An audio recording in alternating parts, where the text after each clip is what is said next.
분양 시점에 맞닥뜨려 분양 전환 공공임대 아파트를 매매하고 임차인들을 부적격자로 내몬 전기산업. 임대 사업을 본격화한 지난 4년간의 감사보고서를 분석해봤습니다.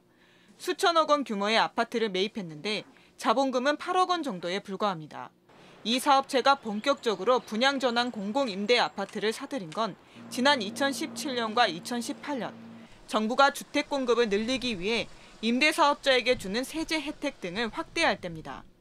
전기산업이 수천억 원대 부동산을 매입할 수 있었던 건 거래 건설사로부터 임대보증금과 더불어 주택도시기금도 승계받았기 때문입니다. 다시 말해 적은 돈만 들이고도 승계받은 보증금 등으로 전국의 공공임대 아파트를 소유할 수 있게 된 겁니다. 내부 거래 의혹도 제기된 상황.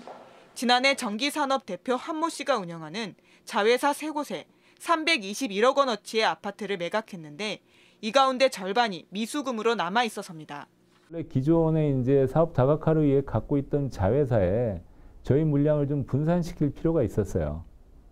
한 회사가 너무 갖고 있는 것도 부담이고 이거 언젠가 다 팔아야 되는데 빨리 다 팔아야 되는데 나눠 갖고 팔자. 뭐 그런 이유였습니다.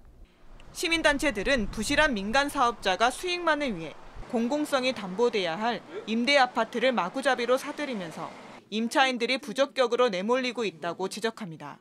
취약한 재무구조로 인해서 장기간 재산세나 이자 비용을 감당하기 어렵기 때문에 임대사업보다는 이 분양을 통해서 이익을 취하려는 게 강한 게 아닌가 이런 생각이 듭니다. 분양전환 공공임대아파트는 건설 단계부터 주택도시기금이라는 공적 자금이 한 세대당 수천만 원이 지원됩니다. 한마디로 아파트를 짓는 비용의 3분의 1을 정부 지원으로 낮은 금리에 장기간 대출이 가능해 건설사가 책정한 우선 분양가가 시세보다 낮을 수 있는 건데요. 그런데 이 공공임대아파트가 임대사업자끼리 수차례 매각되는 동안 당초 목적과 달리 가격이 높아져도 당국의 감시망에서는 벗어나 있었습니다. 공공임대 아파트가 여러 임대사업자들을 거쳐 수차례 매각되는 동안 주택도시기금은 상환된 적이 거의 없습니다. 임대주택법에 매매 시 종전 임대사업자 지위를 포괄 승계할 수 있게 돼 있어서입니다. 문제는 공적 자금을 포함해 여러 단계의 매각을 거치면서 최초 건설사가 임차인들에게 약속했던 분양가보다 훨씬 높은 가격이 형성된다는 겁니다.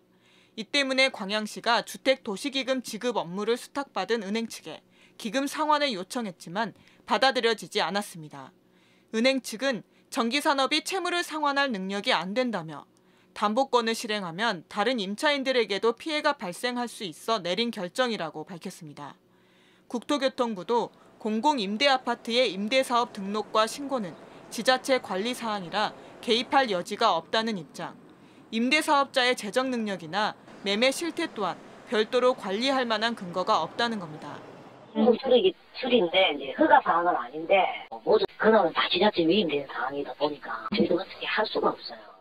공적 자금이 투입되고도 공공기관의 관리 영역에서는 벗어나 있다는 지적입니다. 포괄 승계되는 과정에서 은행이나 국토부에서 채무 인수 과정의 적정성 평가를 하게 되어 있습니다. 하지만 그 부분이 형식적으로 진행되고 있기 때문에 그 부분을 보다 강화해서 허술한 임대주택법과 관계당국의 무책임에 분양날만 기다려온 임차인들은 높은 분양가를 떠안아야 할 처지에 놓였습니다. KBS 뉴스 곽선정입니다.